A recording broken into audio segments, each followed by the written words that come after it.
Hey Tim, How you doing? I'm doing great, man. I gotta tell you, it's fantastic to finally meet you, man, and sit down and talk with you. Likewise. So, I just wanted to start off straight away and ask you, you were depressed for a long time? Oh yeah, And most of my adult life. I just wanted to just start this video off by saying, what gave you hope? Rewind to November 2004. I had just lost my job.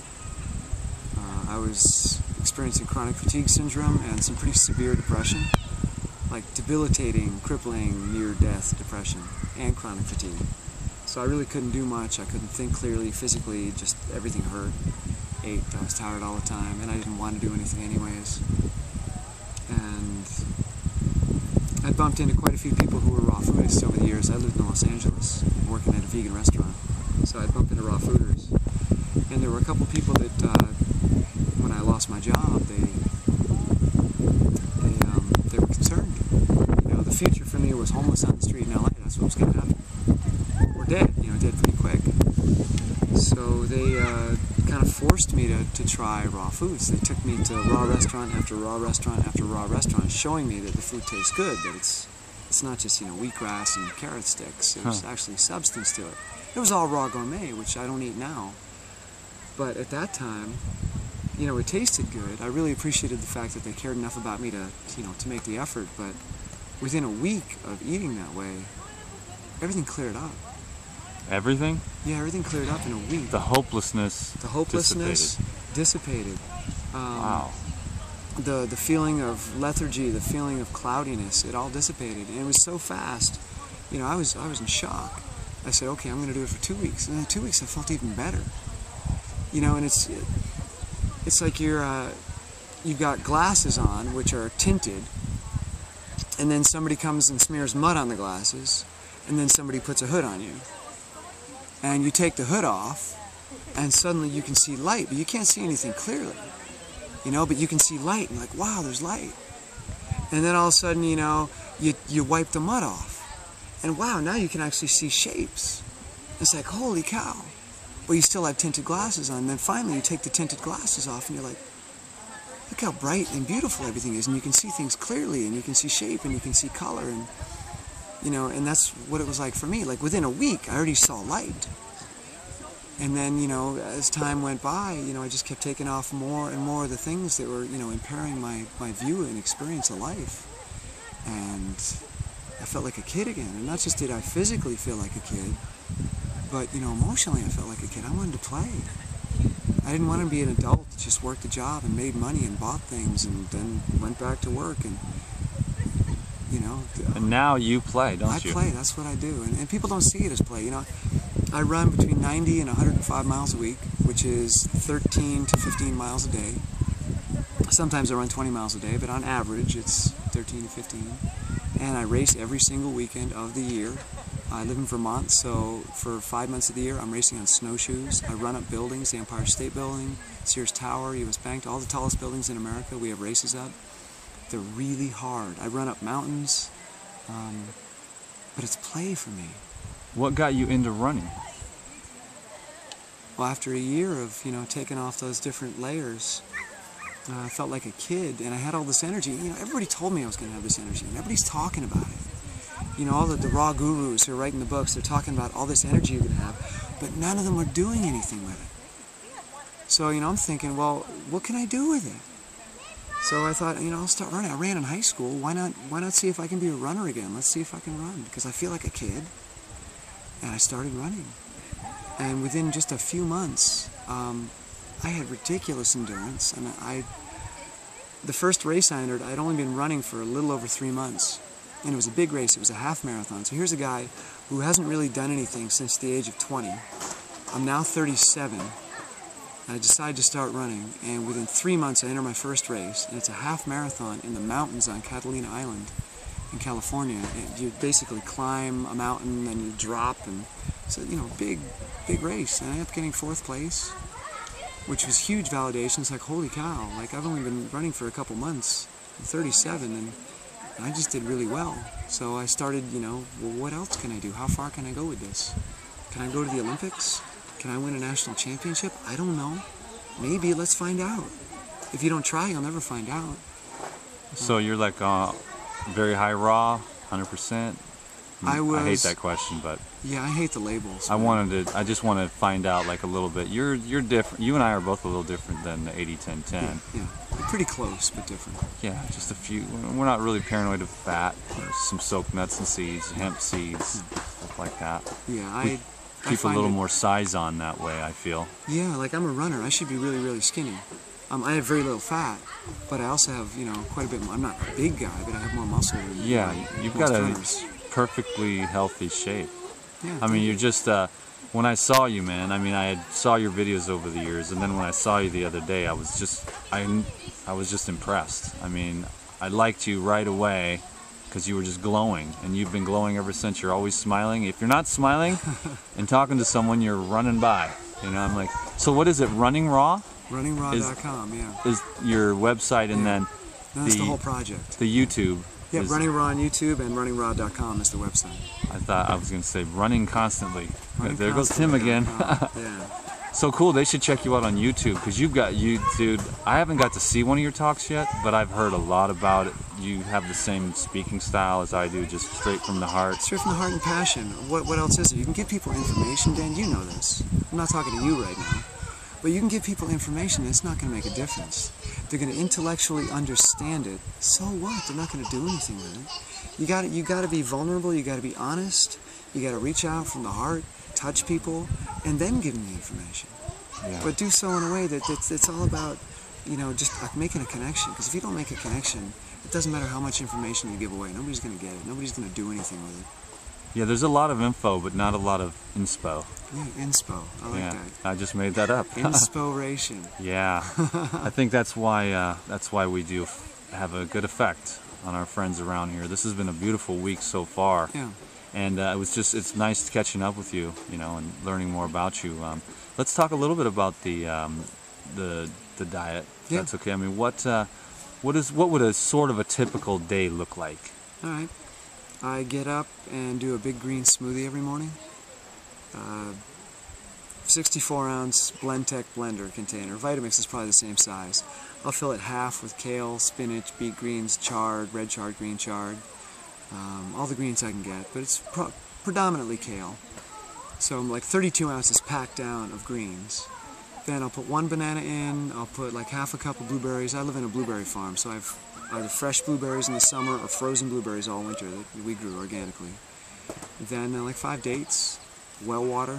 When you blend it down, it comes to like 32 ounces, a liter of green smoothie. That's always my breakfast. Then I'll nibble on fruit throughout the day. I'll go running right after doing that smoothie too. Like within 15 minutes of drinking that, even though it's 32 ounces, within 15 minutes I can run and there's no sloshing or digestive problems. It's going in me. Nibble on fruit throughout the day, and then for dinner I have a huge salad. Huge. Probably like 2 to 4 pounds of salad, depending on how hungry I am. With avocados. Sometimes I'll put hemp seeds, sometimes hemp oil, sometimes olive oil. So I'm not afraid of oils. Yeah. In moderation. And I always do them at night. Like my fats I do at night. So that's pretty much a typical day. The smoothie in the morning, the munching on fruit throughout the day, but I don't eat big fruit meals. I'll have one piece of this, one piece of that. And I don't eat nearly as many calories as a lot of the people here do either. Yeah. And then just a giant salad at night. And what I found with that, from research too, I study biochemistry now. So when I'm not running, I'm usually researching and studying biochem. Because I just want to know, I want to know how it really works on a molecular level. Not just how does it work, how do I feel, but how does it actually work so I can communicate to somebody who's a science person that needs the data. Yeah. Because you can tell them that you feel great, you can win a race and show them that you feel great, but they still want the data, they still don't believe you. So you're just really trying to expand your ability to communicate this on different levels. Yeah, that's my whole mission. That's my whole mission. Yeah. I'm going to show them that I can perform athletically. I can show them that as a person that I've changed and evolved, and I also want to show them here's the data, here's the scientific information that hopefully will appease your ego and your intellect, and that hopefully that trio is enough to get them to say, okay, yeah, I get it. Nice. But the fat in the salad, the avocado and possibly the oil, fat slows you down and makes you tired, which is one of the reasons that this group doesn't eat a lot of fat. But there are times when getting slow and tired are really advantageous, like before you go to bed. Yeah. When you consume fruit, your body has to produce insulin to deliver the sugar. And when you produce insulin, not only does it's giving you more energy because you're delivering that sugar, and you don't want energy before you go to bed, but secondly, insulin suppresses melatonin production. And melatonin is one of the chemicals in the brain that helps you sleep. So if you're low in melatonin, you're not going to sleep well. And insulin also suppresses human growth hormone production. And when you're sleeping, that's when your body's healing itself. That's when your body's recovering. If you're not fasting, like I know you do fasting, but if you're not fasting, the only time your body's really healing itself is during sleep. Yeah. And human growth hormone is one of the really essential elements of that. So if you're producing insulin, before you go to bed, your body's not properly healing. Interesting. But the fat doesn't do that because the fat doesn't require insulin. And you're getting all the greens too, so you're getting tons of vitamins and minerals, really, really good stuff. But you're also getting slowed down from the fat. So you're slowed down, you sleep better, you're producing melatonin, you're producing, human growth hormone. You wake up satisfied because your liver has to feed your brain all night. Your liver supplies all the fuel, the sugar for the brain. And the liver can only store a limited supply. It's not much sugar. It lasts about 10 to 12 hours. So if you're eating at 6 o'clock and it's fruit, that fruit sugar is going to go into you pretty quickly. And for a lot of the night, you're going to be using up that stored sugar in the liver, and it's not going to last you all night. And what's going to happen is you're going to wake up because your body's telling you need to eat something, so you're not going to sleep well. You also have insulin in there, so you're not going to sleep well. But your body's going to start breaking down your muscle tissue and turning it into sugar so that the brain has a supply of sugar. And a lot of people don't realize that. Yeah. It's called gluconeogenesis, which is, breaking down amino acids and turning them into sugar. Do you feel like the nuts and the fats give a little more muscular power? Well, what they do is they provide a steadier source of fuel. Yeah. It lasts longer. It definitely lasts you through the night. So when you wake up in the morning, your brain has had fuel all night from a steady stream of energy coming from the fat. You didn't go through all your liver sugars, so you still have some in there. So you're not consuming your own muscle, which is maybe why I carry more muscle than a lot of the people that just eat, straight up fruit. Do you think that the muscles carrying around a little extra weight slows you down, or does it? It does. It slows me down, but I don't care. So you could tone up and go on an ultra trip if you wanted to. Well, the thing is, I run a lot. I run as much as most elite runners. 100 miles a week is a lot of running. There are not many people that run more than that. And those people are 125 pounds. I'm 150, so I got 25 pounds of extra weight that I have to carry. But, the belief is that the more you run, the skinnier you get. Well, yeah, I don't have much fat anymore, but my muscles are not going away. And I think it's because, first of all, I'm getting really nutrient-dense foods. But secondly, because I'm, eating the fat at night, which is preventing my body from breaking down muscle while I'm sleeping. Okay. So let's wrap this up. Why don't you give us a minute and a half of how, my friends out there watching right now can improve their lives right now, today? Well, the first step, this is, I've got runningraw.com. So people think that I'm a runner and a raw foodist. That's how they relate to me. So people come to my website or the videos and they think they're going to get running information and raw food information. And I've got that. But to be perfectly honest, the real evolution for me, the real transformation for me has been here. Amen, brother. That's where it is, right there, right there. Nice. So right on, bro. What I've learned is that you've got to learn to accept yourself before anything else is possible. I don't care what diet you're eating. If you can't embrace yourself and accept yourself, it's not going to succeed. Ego and all? Ego and all. Accept the ego. Accept how ugly you are. I'm ugly. I'll tell you right now, I'm a narcissist because I'm shy. I'm a shy guy. And what shyness is instead of me being curious about you, I'm worried about what you think of me. Wow. Shyness is narcissism, and I have to admit that because I'm scared. I'm scared people won't like me, which means I really don't care about you. I just care about what you think of me. So my journey has been learning how to embrace myself, even if it's ugly. Even if my truth is ugly, I've still got to embrace it, because once I embrace it, I can transform it.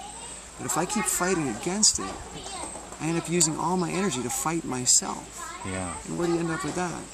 Tired. Tired, exhausted, and nobody likes you. You don't like you and nobody else likes you. But the moment you accept yourself, making loving choices, like dietary choices that are loving, I think a raw diet is a loving choice to the body. It's what the body really wants. So when you learn to love yourself no matter what you are, then loving food choices are the next step. Loving choices, like when I run, I'm really playing. I'm not out there running trying to get a workout. Dude, I'm exploring. I went to a waterfall this morning. I went to a cliff. You know, I was running around exploring all kinds of stuff, looking at trees, having a good time. I played on some ropes in a park, you know, when I got into town. That's a loving choice, you know, when you play like that. And it all starts with accepting yourself. You know, and not where you should be. I think I should be here. I think I should be thin. You know where you should be? Right here, right now, loving yourself. Amen, you know? Bro. That helps me a lot, man. Yeah, start where you are, man. You can't start at the finish line. You got to start at the start line. Thanks a lot, Tim. Hey, you're welcome. Thank you, Dan. It's really an honor to meet you, man. It's an honor to meet you. You know, I've seen your stuff online, but to meet you in person, you're the real deal. You know, I'm tearing up right now because you're the real deal. I tear up too, bro. It's really, really, really great, man. You're just, I think you're beautiful, bro. Thank I you. thought that from the first second that I saw you, man. Likewise. I'll talk to you all later. All right, peace.